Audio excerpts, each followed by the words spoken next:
Well, hey, everybody, welcome back. We're doing another interview with Alissa Wilcox today. And if you've watched any of these videos before, you know that we're just kind of doing some homespun advice from people in our community, just ordinary people sharing ordinary advice about things going on during the coronavirus. And so I thought we'd have Alissa on. She is a teacher at a local classical school in our community. And so, Alissa, why don't you tell us a little bit about that? What's your work like? How long have you been a teacher? What got you interested in teaching, those sorts of things? Yeah, I've been a teacher for, I guess, 7 years now, 8 years. But at Cambridge, I've taught for 4 years. And so this is a very different experience from being in the classroom with my students. We are not a high technology school. And so a lot of our activities and stuff are more teacher, student, outside, out in nature, hands-on. And so this has been a very different, different experience. But I love teaching there. It's a classical Christian centered school. And so we teach a lot of the different subjects, not only because I teach second grade, do I teach basically all the subjects except for the specials like art and PE and Latin and music. But also I am incorporating a lot of those things into my teaching. So we do thematic units. So right now I'm prepping for the grasslands unit. And what that looks like at home looks very different than how it did in my classroom, where I would have decorated the classroom to look more like an African grassland, as well as talking about the history of some of the grasslands, particularly in North America. But it's gonna work out. So are you decorating the house, or how does that work? No. Yeah, I was gonna say. No, but I am. I actually just did a video lesson of me showing them the map and the areas in which the grasslands are, and so just teaching them like I would in class without all of the more hands-on activities from me, but their parents get to do that with them. So That's awesome. So what then has been hard or difficult about teaching online? I mean, you kind of mentioned obviously the difference in the classroom, but anything else that's been challenging about doing it online? yeah, so the first couple of weeks I was very gung-ho about like, okay, I'm gonna make this happen. I'm a clear communicator. Parents are totally gonna get this, and it's gonna be like, as best as it can be. And then after the first couple of days, actually, I got so much parent feedback about how they were to teach things. And that was me basically providing them lessons instead of me teaching their kids. So I learned very quickly that the better way to do it was to do through video. And so I know a lot of teachers are using Zoom and kind of teaching through that, or like an app like Blue Jeans. For me, I have 17 kids, and to get 17 kids all on the internet at that time when their siblings are also required to be on another Zoom call, like it was just too much to handle. So what I do is I pre-record myself. And my lessons are like 15 to 20 minutes long, but the parents have been so appreciative because then they can set their kid up with the computer and be by the side if they need to pause something or ask questions from the student, but at least then it's Mrs. Wilcox teaching them. The number one thing that came up a lot from my parents were, I am not you. I am not Mrs. Wilcox. I am mom. And so Yeah. the relationship with the kid is so different. And that is less on me and more on the parent relationship. But I understand that the way in which I teach is not the way in which your parent's going to teach you. And so early on, we had a big class Zoom, and I reassured them all that they were going to try this with their parents, that this was a partnership, that they were to respect their parents, just reaffirming everything the parent really needed their kid to hear, not Yeah. from them. And so that's been the biggest, I think, overhaul in this education, Mm. just not being able to do it more one-on-one. But the good news is I found a lot of my students that struggled in a classroom environment are doing really well because they have more of a one-on-one with their parent and somebody Wow. helping them right by their side. So it's been eye-opening too to see kind of how some kids are able to do it more independently and how some kids need a lot more help. And I think it's been eye-opening for the parents as well as to what I actually do in a day. Yeah, I bet. They're like, wow, you're a rock star. Yeah. Yeah, I feel like teachers are kind of the one group that isn't getting quite the cred that all the healthcare workers are, but you guys are doing a lot.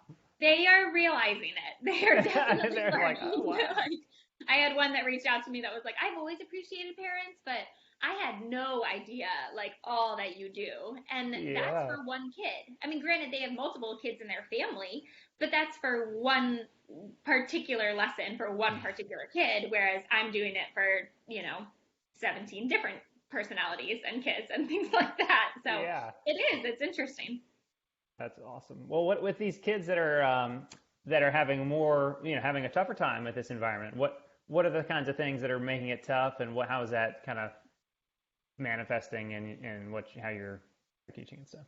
Yeah, I expected certain kids to have a harder time just with the learning aspect of it, because I'm not there to guide them or give them more, I guess, affirmation even. And so I expected that.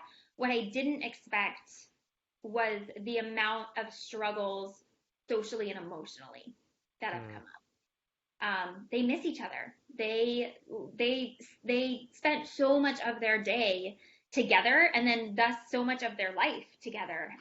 And this class has been together since kindergarten. We are a one classroom per grade school, and so these kids have really grown together for many years now. And they miss each other. And so what I've found to be really helpful, even though it exhausts me, is to have once a week a Zoom session that's more like a recess where you guys get to share. You can do show and tell. You can talk about your favorite thing that happened that weekend, just something like we would do a circle in our classroom where they get to all share and hear each other out. That's been really helpful. And then the other thing is I found a couple of kids just need a one-on-one with me. And so I've scheduled FaceTime calls or Zoom calls just to have them share their day with me. And that's made a really big difference too. And I know that it means a lot to the parents. And it's interesting because I think they see it as, okay, they just missed their teacher. But a lot of them are now realizing that was a family in itself too. To be all together with those kids all day was it in its own little family community. And just how much the kids are grieving that. Yeah, that makes total sense. I mean, I can't, yeah, it'd be so weird. I just keep thinking about the kids and like to be that age and suddenly not have to go to school, but have to do it at home. I mean, it'd Right. just be such a strange. For like a week, you're like, okay, cool, this'll be fine. Like, it'll be fun. It's like a big break. And for us, Yeah. it actually happened right after our spring break. So the kids literally had a break and then we didn't go back. And they were like, well, why aren't we going back? And understanding that too Oh, yeah. is tricky with such a young age. Because what grade is this again? Second. Second grade. Yeah. Okay. So So pretty, they pretty young. are turning 8, some of them 9. So Okay. Yeah. Yeah. they're still young, even in their understanding of what Corona is, of what this virus is, of what this all means. Why can't I see my friends? Just things like that. Yeah. I mean, that's a whole other thing. What do you tell parents when they're, or how do you help the kids with that and maybe other things that they're struggling with? It's actually really interesting timing, and I think this is all God. But as part of my teaching, I do a devotional lesson every day. And the book that happened to be for my last unit, which was Mountains unit, was Pilgrim's Progress. And I have a version called Dangerous Journey, and it's the journey of Christian and how he gets to the celestial city. And he has to overcome all of these different obstacles. And it's so interesting to me how God has used it in a way that is connecting to the kids that I've never seen before. Wow. Because when you're learning and reading aloud, or sorry, listening to Miss Wilcox read aloud, Even better. of the shadow or the valley of the shadow of death, you feel that now. You are alone in your own way. This does feel dark. You don't know when this is going to end. And so there's been multiple times where I feel in what I've taught for years now, it's it's it's connecting with the kids in a different way Mm. because of what they're going through right now. And so to answer your question, I mean, number one, it's a communication from the parents. And I've seen different kids that handle it differently. You can tell the parents that are more stressed by this and more afraid, which is completely natural. But when you share those fears with your kid and they don't fully understand, that can become even scarier for them. And so I'm not saying that it's good to put on a brave face, but it is helpful to not only share those fears, but then also share, but we trust in God, but we're depending on Him. It's okay to share that you're afraid of the unknown or afraid of the germs or, the outbreak or whatever is going to happen, but also make sure that your kids know that you trust in something bigger, because that's what they're going to connect to more than the fear itself. And so I've heard from a lot of different students throughout this devotional, as well as through just connecting with the parents themselves, of there's real fears there. There's real anxieties there. A lot of them are overly washing their hands because that's what they feel like they can control. But parents are being watched. And so if I could have one encouragement for families right now, it's just to remember that what you're experiencing, your kids are also experiencing, just in a different way. That's really good, Alissa. Yeah. So just one more question, I guess. Where should parents be setting the bar for academics? I mean, as a teacher, parents are in this new setting. They don't really know how much their kids' homework they need to be doing or how much they should be pushing them. Where do you kind of draw that line for the parents you work with? Yeah, so that's the tricky question because I am not your kid's teacher necessarily. Right. But I would say as a whole, give grace. I have, at least for my class, given enough work that it's about an hour and a half to 2 hours a day, but then on Fridays is my flex day. So I don't assign anything on Fridays. And that way, if your kid had a harder day on Monday and they weren't able to get the work done, they now have Tuesday or Wednesday or Thursday or even Friday to get that work done. And I've been super flexible about due dates because I'm sensitive to just the emotions that can arise in a day. And because of all of these differences, it's not as predictable of a routine for the kids.